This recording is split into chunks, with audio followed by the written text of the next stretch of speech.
Hello friends, कैसे हैं आप सब लोग। तो फ्रेंड्स, आज हम करने वाले हैं CTET 2022 previous year paper second का क्वेश्चन सीडीपी। आज का जो सब्जेक्ट है वो सीडीपी है। हम इससे प्रीवियस ईयर के जितने भी क्वेश्चंस हैं फ्रेंड्स, हम कंटिन्यू अपने सीरीज़ में सॉल्व करते जाएंगे। तो आइए देखते हैं हमारा पहला क्वेश्चन है, एक बच्चे की वृद्धि और विकास निम्नलिखित में से कौन से कारकों के द्वारा प्रभावित होता है। परवरिश की शैली, आनुवांशिक ढांचा या संचार, विद्यालयी अनुभव या व्यक्तिगत रुचि। तो फ्रेंड्स, बच्चे की परवरिश के लिए ये सब जो है कारक जिम्मेदार हैं, उनके मतलब वृद्धि और विकास में। तो हमारा ऑप्शन डी करेक्ट हो जाएगा। हमने जिस बुक से ये पेपर पीडीएफ बनाई है फ्रेंड्स, उस बुक का नाम है यूथ कंपटीशन टाइम्स है। तो आगे हम देखते हैं दूसरा क्वेश्चन, बच्चों में विकासात्मक परिवर्तन होता है सभी संस्कृतियों में सार्वभौमिक समान गति से। तो नहीं फ्रेंड्स, ये गलत क्वेश्चन है, ये गलत है। एक आयामी और बहुआयामी होता है, तो ये भी गलत है। वंशानुगत और पर्यावरणीय कारकों के बीच एक जटिल अंतःक्रिया है, तो ये हमारा ऑप्शन सही है। इसका एक्सप्लेनेशन नीचे दिया हुआ है फ्रेंड्स, यदि आप क्लियर नहीं होता है तो आप इसे पढ़कर भी अच्छे से समझ सकते हैं। आगे है, सभी संस्कृतियों में एक बच्चे एक ही उम्र में एक ही तरीके से विकास के चरण से गुजरते हैं। तो नहीं, अलग अलग परिवेश के बच्चे एक ही उम्र के अलग अलग उनमें विकास होता है, तो ये गलत है। आगे है, बचपन सार्वभौमिक और एक आयामी होता है। तो नहीं, बचपन सार्वभौमिक लेकिन बहुआयामी होता है, तो ऑप्शन डी करेक्ट हो जाएगा। आगे है, समाजीकरण स्कूल में ही होता है। ये ही शब्द जो है ये निगेटिव शब्द होते हैं, नकारात्मक, तो ये हमारा गलत हो जाएगा। आगे है, स्कूल द्वितीय समाजीकरण की एकमात्र संस्था है। ये एकमात्र शब्द भी नकारात्मक है, तो ये इस तरह से ऑप्शन डी इसका करेक्ट हो जाएगा। अब आगे आते हैं क्वेश्चन 5 में, सीमा अपनी मम्मी की आज्ञा के बिना रसोई से मिठाई खाने में डरती है। उसे लगता है कि मम्मी को पता लगने पर उसे सजा मिलेगी। कोहलर वर्ग के नैतिक सिद्धांतों के अनुसार सीमा की स्तर किस स्तर पर है। उत्तर पारंपरिक स्तर, पूर्व पारंपरिक स्तर, अमूर्त स्तर या पारंपरिक स्तर। तो वो पूर्व पारंपरिक स्तर पर है, प्री कॉन्वेंशनल स्टेज। हमारा ऑप्शन जो बी है करेक्ट हो जाएगा।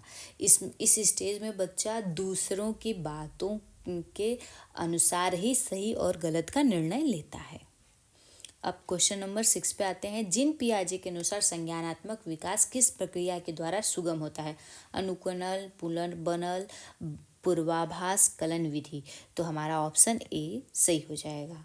ये अनुकूलन के द्वारा होता है, अनुकूलन के द्वारा। अब आते हैं अगले क्वेश्चन की तरफ, जिन पियाजे के द्वारा प्रस्तावित विशेषताओं के साथ चरणों की सही सुमेली जोड़ी चुने। संवेदी चालक अवस्था, नाटकीय खेल में संलग्न। तो ये गलत है। पूर्व संक्रियात्मक अवस्था, वस्तु स्थायित्वता का प्रारंभ, ये भी गलत है। मूर्त संक्रियात्मक अवस्था, क्रियाओं को मानसिक तौर पर परिवर्तन में सक्षम, ये भी गलत है। अमूर्त क्रियात्मक अवस्था, परिकल्पित निगमनात्मक तर्क में सक्षम, ये सही है फ्रेंड्स। क्योंकि अमूर्त क्रियात्मक अवस्था, ये अवस्था में बालक जो है 11 वर्ष से लेकर के किशोरावस्था तक रहता है। इसमें बालक जो है कल्पना करने लगता है, कल्पना शक्ति उसके अंदर जागृत होने लगती है, वो सोचता है, वस्तुओं को विचारता है। मूर्त संक्रियात्मक अवस्था में बालक क्या करता है, वस्तुओं को देखता है, उसका जो गुण होता है, जो उसकी आंखों से देखता है, वो उतना तक ही सोचता है। पूर्व संक्रियात्मक अवस्था में ये क्रिया के करने के पहले की अवस्था होती है। संवेदी चालक अवस्था जो होती है वो जन्म से लेकर के 2 वर्ष तक होती है। तो इस तरह से इसका ऑप्शन डी करेक्ट हो जाएगा। आते हैं अब अपने अगले क्वेश्चन की तरफ। हमारा अगला क्वेश्चन है, लेव वाइगोत्स्की के अनुसार बच्चों को सीखने में सक्षम बनाने के लिए इनमें से कौन से कारक की महत्वपूर्ण भूमिका है। संवाद, व्याख्यान, सजा या पुरस्कार। तो संवाद। अब आते हैं अपने अगले क्वेश्चन की तरफ। हमारा अगला क्वेश्चन है, निम्नलिखित में से किस मनोवैज्ञानिक ने प्रतिपादित किया कि अंतःक्रिया की बच्चे के भाषी विकास में बहुत महत्वपूर्ण भूमिका है। तो ये जीन पियाजे हैं। अगला क्वेश्चन है, तार्किकी या गणितीय बुद्धि की क्षमताओं में क्या शामिल है? छवियों में हेरफेर, ग्राफिक कौशल और स्थानिक तर्क, कुछ भी जिसमें दो या दो से अधिक आयाम शामिल होंगे? नहीं फ्रेंड्स। लय, तार, स्वर, माधुर्य के प्रति संवेदनशीलता, तो ये भी गलत है क्योंकि मैथ में लय तार नहीं आते हैं। विशिष्ट पिचों, स्वरों और लय के बीच अंतर करना, जिसे पहचानने में अन्य लोग अचूक करते हैं, तो ये भी ऑप्शन गलत है। तो हमारा ऑप्शन डी करेक्ट है। पूर्व ज्ञान के आधार पर वर्गीकरण करना, पैटर्न पहचानना व विचारों के बीच संबंध स्थापित करना। आते हैं हम अपने अगले क्वेश्चन की तरफ। किशोरों की जेंडर भूमिकाओं व रूढ़िवादियों के प्रति दृष्टिकोण और मूल्यों को निर्धारित करने में विज्ञापन और फिल्में एक बड़ा प्रभाव डालती हैं फ्रेंड्स। तो ये सही है क्योंकि फिल्म और विज्ञापन के द्वारा ही किशोर हर एक चीज़ को कॉपी करते हैं, अनुभव करते हैं, देखते हैं। तो ऑप्शन ए करेक्ट है। ऑप्शन जो है आर, वो क्या है? मीडिया समाजीकरण की एक शक्तिशाली प्राथमिक संस्था है। तो ये भी अब हमारा ऑप्शन ए और बी करेक्ट है। जब ए और आर सही है तो ऑप्शन बी करेक्ट है। आगे आते हैं, विभिन्न पृष्ठभूमियों के बच्चों के सीखने की सुविधा के लिए शिक्षकों को चाहिए कि वे गैर प्रासंगिक पाठ्यक्रम का पालन करें। तो गैर प्रासंगिक पाठ्यक्रम होगा तो बच्चे नहीं सीख पाए, सभी बच्चे नहीं सीख पाएंगे। तो ऑप्शन बी जो है, विभेदित निर्देश लागू करें, तो ये ऑप्शन करेक्ट है। अब आते हैं हम अपने अगले क्वेश्चन की तरफ। आकलन को अधिगम को दिशा देनी चाहिए और किसका आकलन करना है, इससे संबंधित होना चाहिए कि क्या पढ़ना है। वो सीखने से नहीं जोड़ा जाना चाहिए क्योंकि दोनों अलग अलग प्रक्रियाएं हैं। आगे है, वो बच्चों को समान क्षमता समूहों, धीमे सीखने वाले बुद्धिमान बच्चों के पृथक, जहाँ पे ये पृथक समूह बनाने की बात आ जाती है फ्रेंड्स, वहाँ पे ये ऑप्शन गलत हो जाता है। आगे है, को बच्चों की सीखने की तैयारी से लेकर शिक्षण अधिगम प्रक्रिया का एक अभिन्न अंग होना चाहिए। तो ये ऑप्शन हमारा करेक्ट है। आगे है, एक प्रगतिशील कक्षा में व्यक्तिवादी और निष्क्रिय है।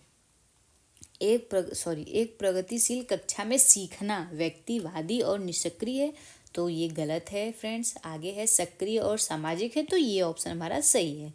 आगे है, शिक्षकों को बच्चे के मूल्यांकन के लिए मानकीकृत पाठ्यक्रम और प्रक्रियाओं का पालन करना चाहिए। मानकीकृत पाठ्यक्रम यानी स्टैंडर्डाइज्ड करिकुलम, तो ये है ऑप्शन गलत हो जाएगा। अब आते हैं दूसरे आर में, क्या है इसका?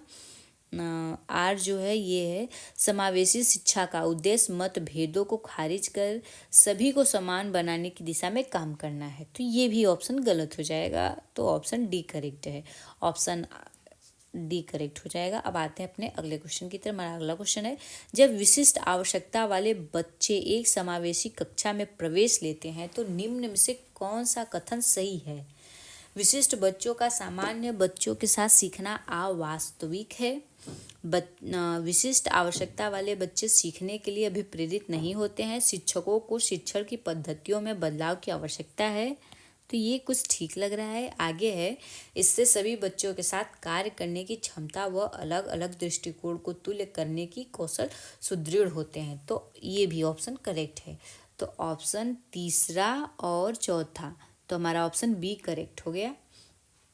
प्रतिभाशाली अधिगमकर्ताओं के संबंध में लीक से हटकर सोचने का इस्तेमाल किसके लिए किया जाता है? निम्न स्तर की सोच, अभिसारी सोच, अनन्य सोच या अपसारी सोच। तो अपसारी सोच जो है ये ऑप्शन करेक्ट हो जाएगा। इसमें बालक चिंतन भी करने लगता है।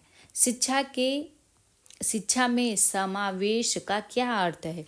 विशेष विद्यालयों में विकलांगों की शिक्षा का प्रबंधन, सभी बच्चों को गुणवत्तापूर्ण शिक्षा का प्रावधान। तो ये ऑप्शन करेक्ट हो जाएगा। प्रतिभाशाली बच्चों का विशेष विद्यालयों में नियोजन, तो ऑप्शन बी जो है वो करेक्ट ऑप्शन हो जाएगा। अब आते हैं, पठन वैकल्य मुख्यतः किसमें चुनौतियों से संबंधित है? पठन वैकल्य यानी डिसलेक्सिया, तो ये रीडिंग से यानी पढ़ने से संबंधित है। आगे है निम्नलिखित में से कौन समावेशी कक्षाओं की विशेषता नहीं है? सहकारात्मक विशेषता नहीं है फ्रेंड्स। सहकारात्मक अधिगम, सीखने के लिए सार्वभौमिक डिजाइन, उपयुक्त समायोजन, मानकिक निर्देश। तो ये हमारा हो जाएगा ऑप्शन डी करेक्ट। अब आगे है माध्यमिक स्कूलों में शिक्षकों को एक रूपी व कठोर पाठचर्या का पालन करना चाहिए। तो जहाँ भी कठोर आ जाए ये हमारा नकारात्मक शब्द होता है, तो ये ऑप्शन गलत हो जाएगा। मानकीकृत आकलन का पालन करना, ये भी नकारात्मक शब्द की तरह आ जा रहा है इसमें, तो ये भी गलत हो जाएगा। प्रश्न पूछने को हतोत्साहित करना, ये भी गलत हो जाएगा। तो हमारा ऑप्शन डी ही करेक्ट होगा। हतोत्साहित भी एक नकारात्मक शब्द है। आगे है अधिगम के सामाजिक सांस्कृतिक सिद्धांत जानकारी के स्मरण पर जोर देते हैं, स्मरण पे नहीं। प्रमुख रूप से शिक्षक की निर्देश की भूमिका पर जोर देते हैं, सीखने में सामाजिक संदर्भ की भूमिका को अहम मानते हैं, पुनर्बलन व सजा के इस्तेमाल को प्रतिपादित करते हैं। तो ऑप्शन सी करेक्ट हो जाएगा। यहाँ पर सजा शब्द भी जो है वो हमारा निगेटिव शब्द है, तो इसलिए ऑप्शन डी भी गलत हो जाएगा। पियाजे और वेगोत्स्की के अनुसार सीखना किस प्रकार होता है? अनुसरण के द्वारा, निष्क्रिय श्रवण के द्वारा, अनुकूलन व पुनर्बलन के द्वारा, अधिगमकर्ताओं की सक्रिय भागिता के द्वारा। तो ये जो है ये अधिगमकर्ताओं की सक्रिय भागिता के द्वारा होता है। ऑप्शन डी करेक्ट हो जाएगा। आगे है एक शिक्षक के रूप में आप अपने विद्यार्थियों में समस्या समाधान क्षमताओं को कैसे सुगम बनाएंगे? भय उत्पन्न करके। तो फ्रेंड्स भय भी नकारात्मक शब्द है, तो गलत हो जाएगा। तनाव भी नकारात्मक शब्द है, तो ये भी गलत हो जाएगा। सामग्री को सक्रिय और बार बार याद करने को प्रोत्साहित करके, तो ये ऑप्शन भी गलत हो जाएगा, क्योंकि यहाँ पे बार बार याद करने को प्रोत्साहित करके, याद करना यानी कि जो है रटना, तो ये और निष्क्रिय है, तो ये भी गलत हो जाए। तो हमारा ऑप्शन डी जो है वो करेक्ट होगा। विचार मंथन को प्रोत्साहित करने और उपमाओं और अनुमानों जैसी रणनीतियों के उपयोग को प्रोत्साहित करने में। अगला है एक शिक्षक के रूप में बच्चों को जीवन में फ्रेंड्स ये उसका आंसर है। अब आगे हम 25 नंबर का क्वेश्चन देखते हैं।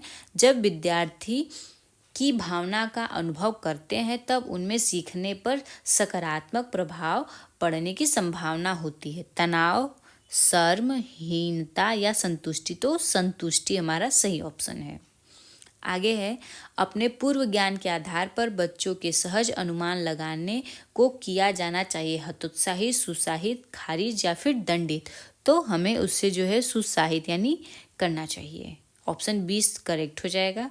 अब आते हैं हम अपने अगले क्वेश्चन की तरफ। विद्यार्थियों की अर्थ बनाने की प्रक्रिया को किस प्रकार सुगम बनाया जाना चाहिए? बारंबार अभ्यास पर जोर देकर, निष्क्रिय अनुकरण के द्वारा, भौतिक पुरस्कार दे करके, खोज व अन्वेषण के द्वारा? तो खोज और अन्वेषण के द्वारा। आगे है समस्या समाधान की प्रभावशाली रणनीति नहीं है। प्रकार्यात्मक आबद्धता, पश्चागामी कार्यकारी युक्ति, स्वानुभाविक कलन विधि? तो प्रकार्यात्मक आबद्धता जो है नहीं है। आगे है एक सामाजिक रचनावादी कक्षा में सीखना सीखने निष्क्रिय रूप से होता है, ये गलत है। का स्वभाव, उसका स्वरूप सामाजिक होता है, तो ये हमारा ऑप्शन बी जो है, ऑप्शन बी हमारा फ्रेंड्स करेक्ट है। आते हैं अपने अगले क्वेश्चन की तरफ। हमारा आज का अंतिम आखिरी क्वेश्चन है, निम्नलिखित में से कौन सा कारक बच्चों की विफलता के लिए जिम्मेदार है? व्यक्तिगत पाठचर्या, संदर्भित पाठचर्या, सक्रिय पाठचर्या या फिर पाठचर्या का मानकीकरण? तो पाठचर्या का मानकीकरण इसका सही आंसर है। तो फ्रेंड्स आपको और सब्जेक्टों के प्रीवियस ईयर के क्वेश्चन आपको हमारे इसी चैनल पे मिल जाएंगे। तो हमारे वीडियो को लाइक करिए, शेयर करिए और हमारे चैनल को सब्सक्राइब करिए फ्रेंड्स। यदि आपको इसकी PDF चाहिए तो हमारे टेलीग्राम ग्रुप में मिल जाएगा। टेलीग्राम का लिंक आपके वीडियो के डिस्क्रिप्शन बॉक्स में है फ्रेंड्स।